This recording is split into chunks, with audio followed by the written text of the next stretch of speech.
Today is the day. It's the day when we remap the Golf GTE. I have been waiting for this day for I don't know how long, and finally we're at that moment. So we're going to take the car down to Regal Autosports. They are based down in Southampton, and those are the guys who I have chosen to do the remap. Now, I've done a lot of research, as I've said to you on many occasions, and the reason why I've chosen Regal is because of their heritage with German cars. They have so much experience, and when you meet some of the guys down there, Ben and Ash, particularly Ash, so Ash is been working there for a number of years, and he is so knowledgeable and gives me a lot of confidence in the fact that he knows what he's talking about. So let's just go down to Regal and let's get this car remapped.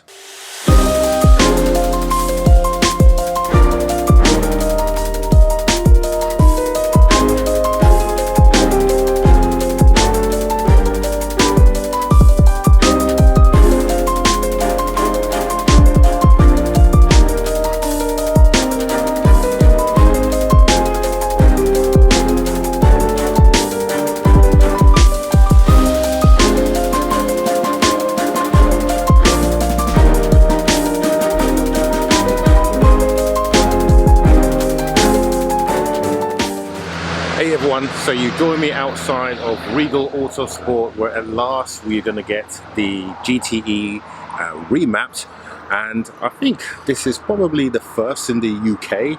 Actually, it's not. There's been plenty of GTEs, but there's other than one other that I've seen from the Netherlands, this is the first UK one that I've seen on YouTube. So we're going to meet shortly Ash, and he's going to talk us through some of the process of what we're going to get in terms of the remap, and also his preference, and that we're going to ask that controversial question, which is, what is better, the piggyback system or a software remap, which is what we're going to get. So Regal, these guys here, I've come to them because they are a race line dealer, and that's the system that I'm going to go for the GTE. So it was fitting that I find my local one, which is down here in Southampton.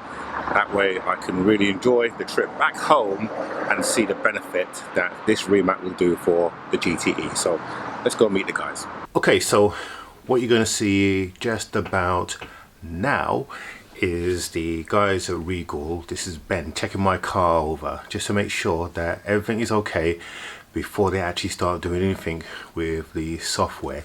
That in itself gave me a level of confidence in the team, because rather than just get your car and then pull it on and then put the map on and then have problems before or after, they're checking to make sure that everything is fine, that the software is compatible with my car and my VIN number before we even get down to the dyno. So again, another reassuring step. Now, the next part of this interview is with Ash. So Ash has been working with a company, it's a family-owned company. He's been there for well over a long time, many years, and unfortunately Regal, where they are stationed, is between a busy main road and a railway line.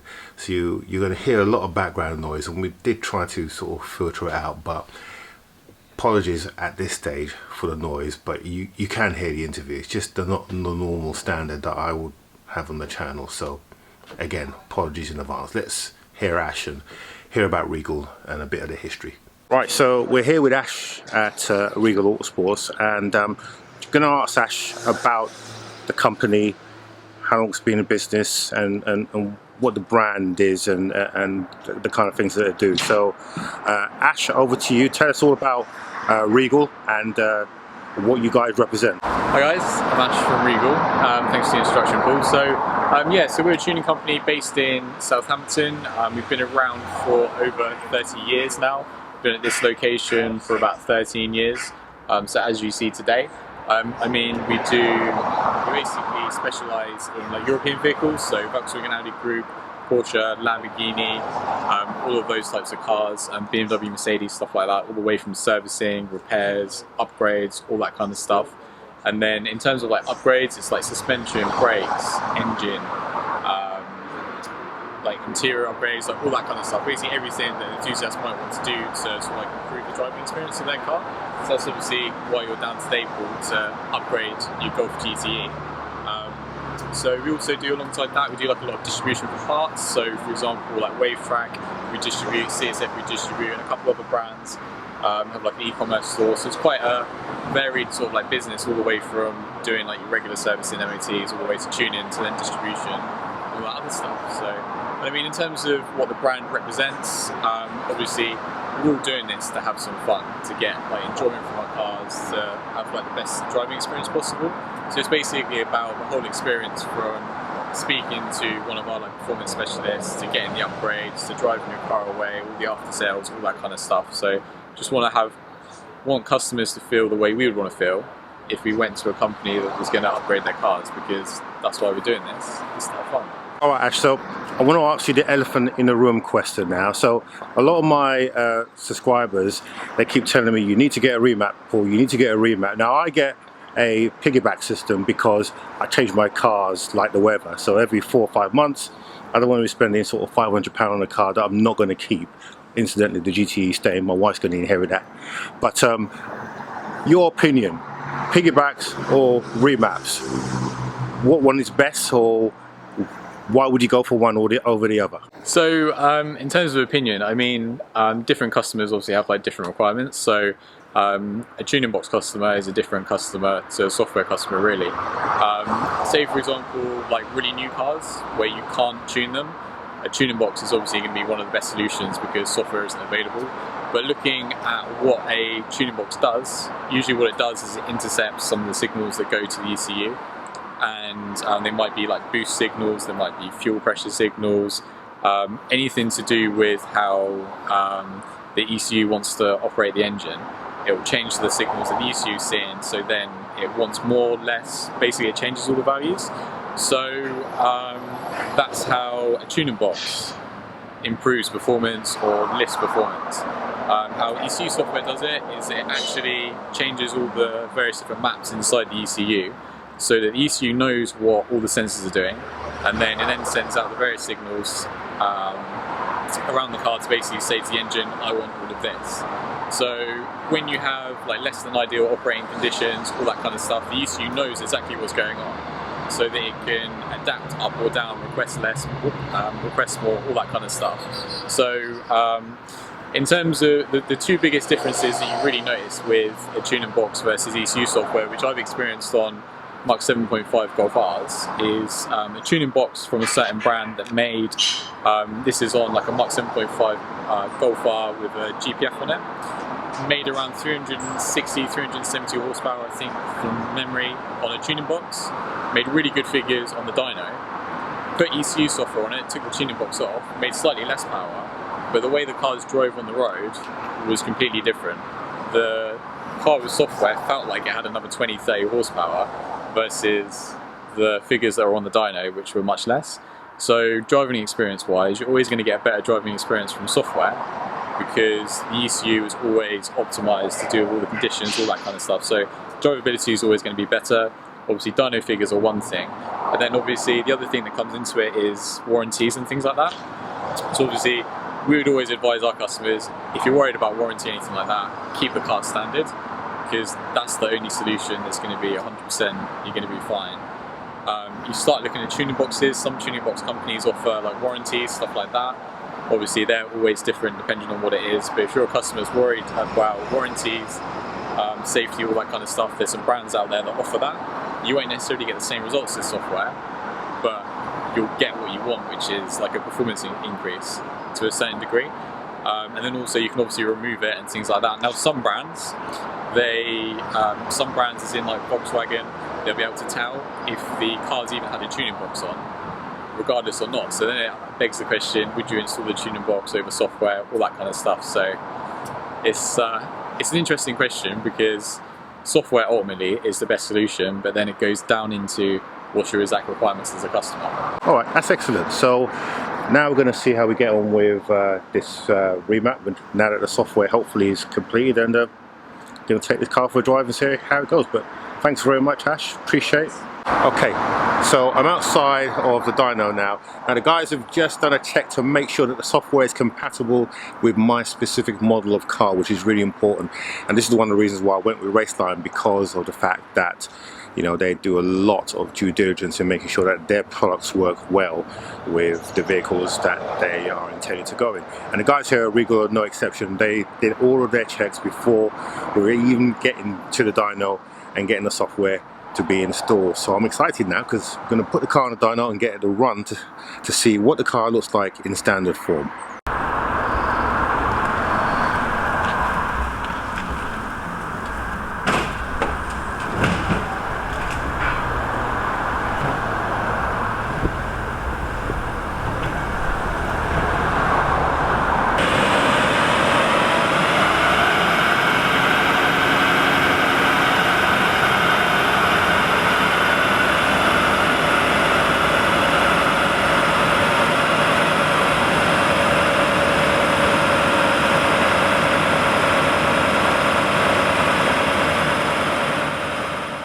Right, so we've got a slight problem that we need to overcome. So when the guys are trying to get peak power from the car, they're putting it in manual, but for some reason the car is upshifting by itself, which it shouldn't do in manual mode.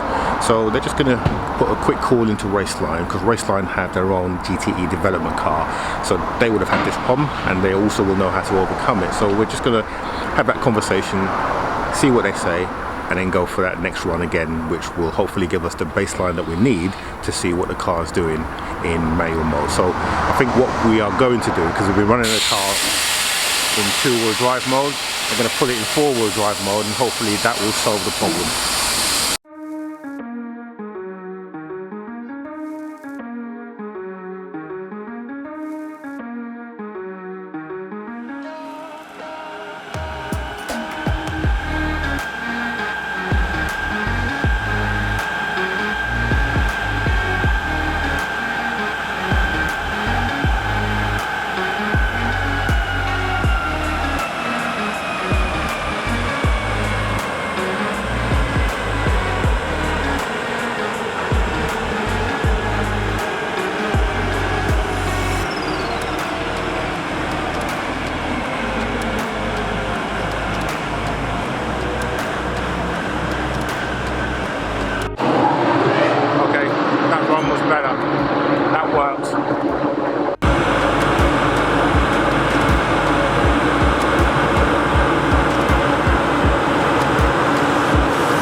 Right, so with the first run, the petrol engine was pushing out about 150 brake horsepower, which is about right where it should be.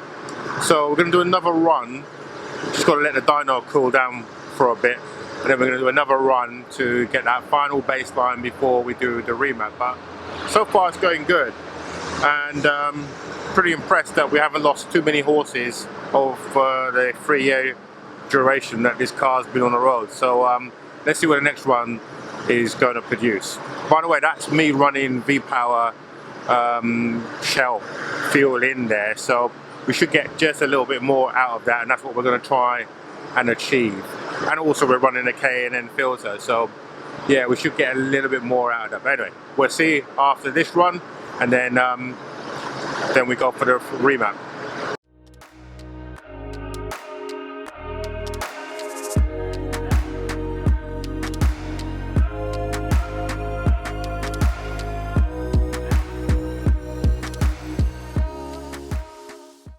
Right, okay, so all the runs are done. We're now going to flash the car now, we'll remap it. So we're just going to watch that procedure, not show you everything, just the bits that are of interest, and then we're going to do another dyno run.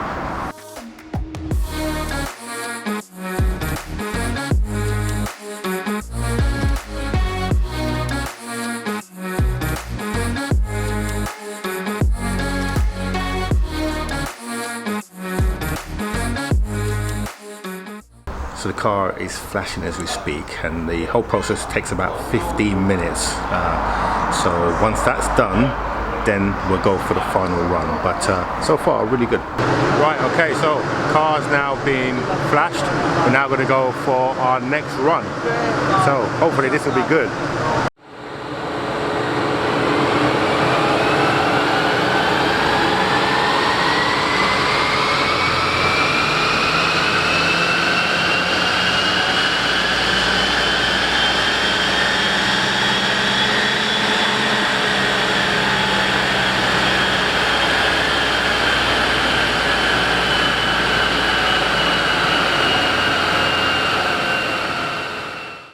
Right, so we've done the second run. The remap is fine.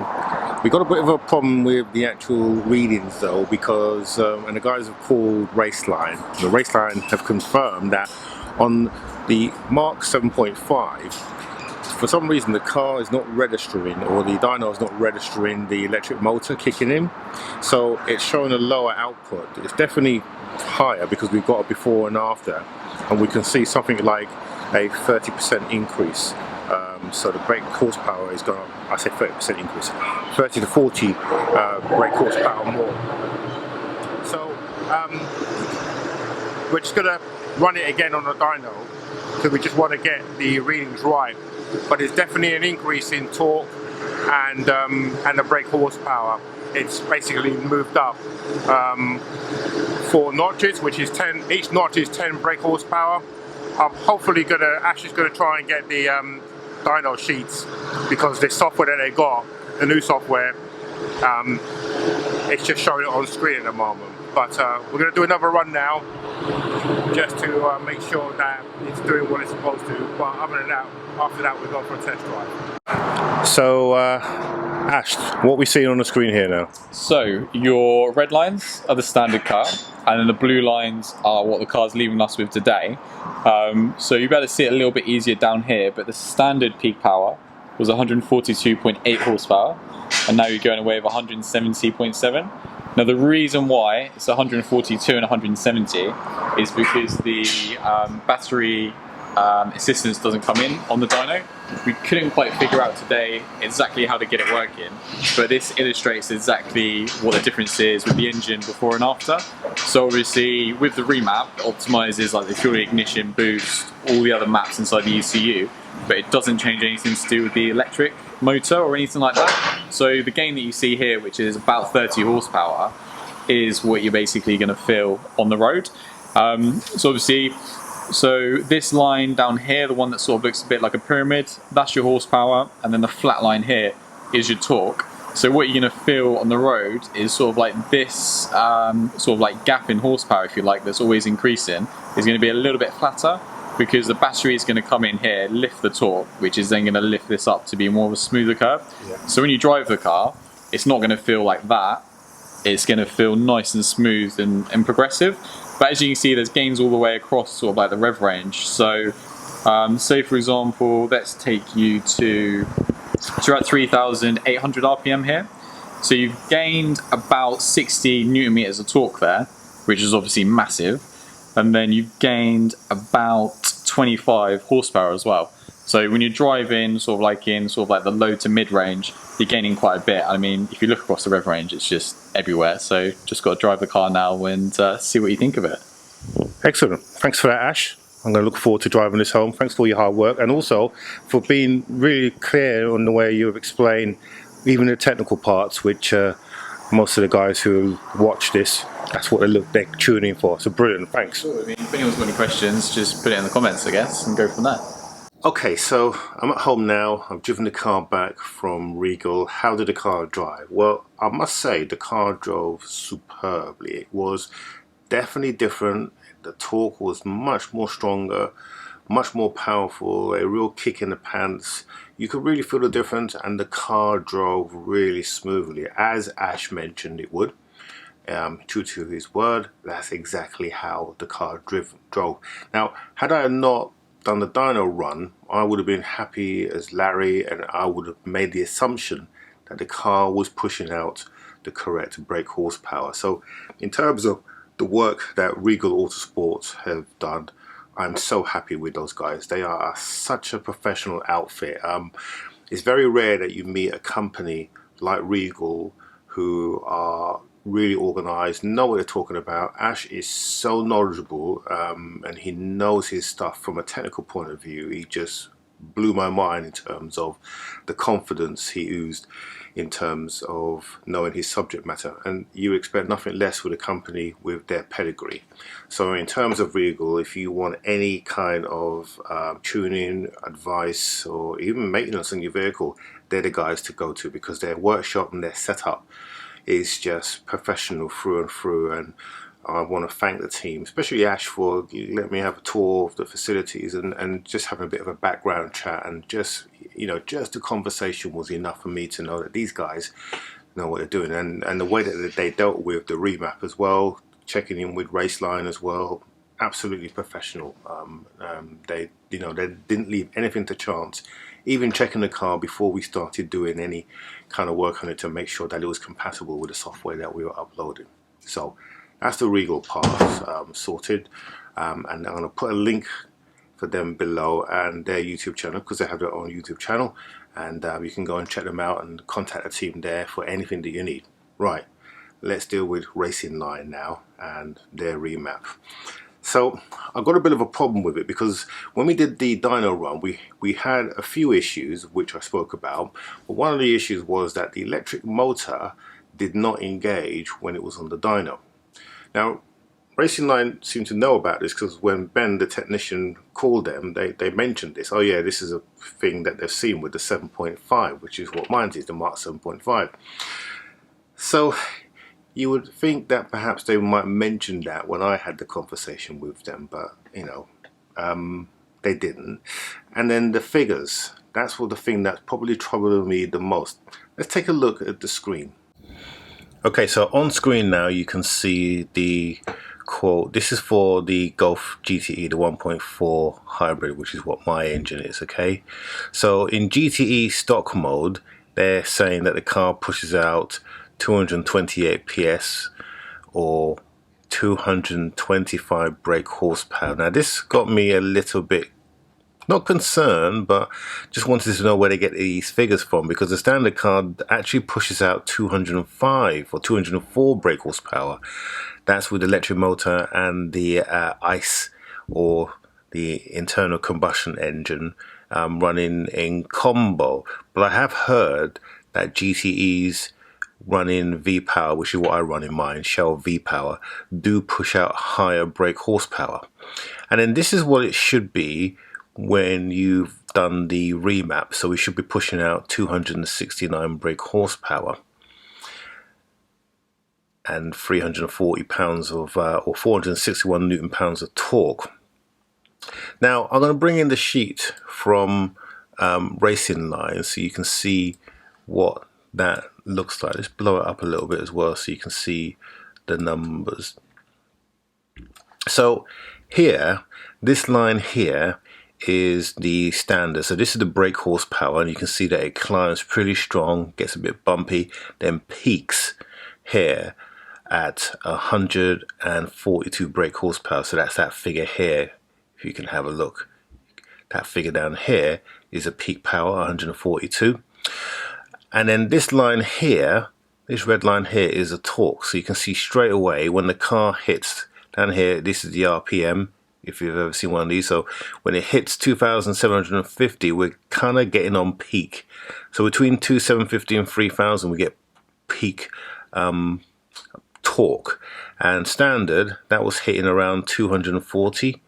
So you see it there, 243 newton pounds. Now with the remap, we see that we're definitely getting more power. So the blue line is the remap, and we've now peaked. This is the brake horsepower on this side. This is 170. So down the bottom here, we see 170 brake horsepower. And we're also increasing our torque. So the torque is coming in at 290 brake peak power. And that's at about 3,750 RPM, or 4,000 actually, if you look down here. So 290 as opposed to 243.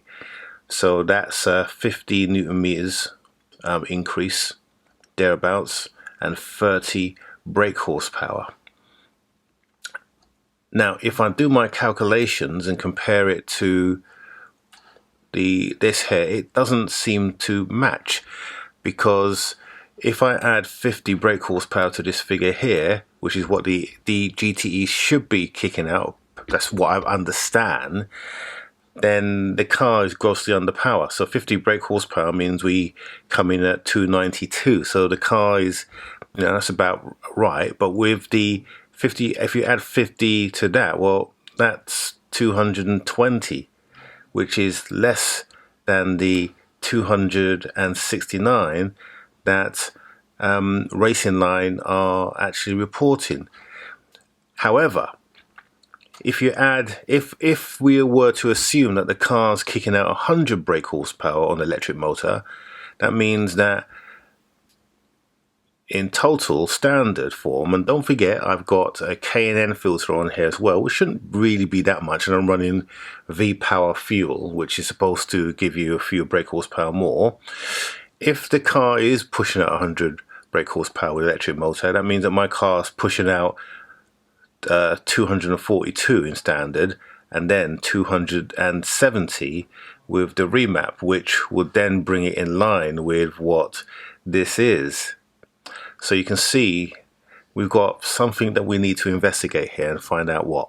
So as you can see, we have a dilemma. So I need to confirm for sure what happens with the Golf GTE when it's running in GTE mode. Is it running a combined 100 brake horsepower and from the electric motor, and the petrol engine is giving out maximum power as well? So in other words, it's running more, it's running faster than the 204 that it's recorded to do.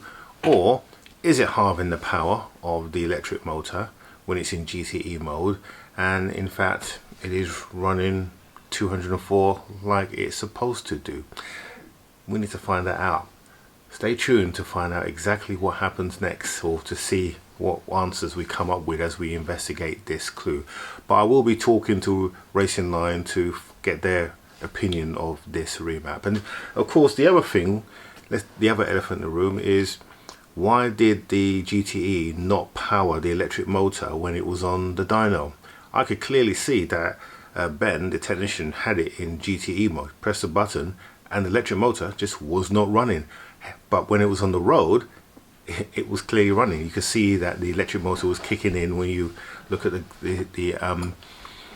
gauge on the page, but it wasn't doing that on a dyno. So it kind of makes you think that there is some kind of sensor in the vehicle that knows that if the car is on a dyno, or whether or not it's on the it's actually on the road, which kind of has an element of truth in it, because we know of that, that scandal that VW were involved with some years back, and that's exactly how it was able to how they were able to do that. But anyway, let's park that for now.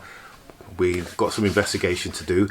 That's going to be another episode, because this video is long enough as it is. So don't forget to subscribe down here, click on the bell notification, so that's how you are notified whenever we release a new video. And I'll be very interested in getting your comments below. So if you work for VW and you know the reason or what happens with the GTE when it's running in GTE mode, does it halve the electric motor or does it not?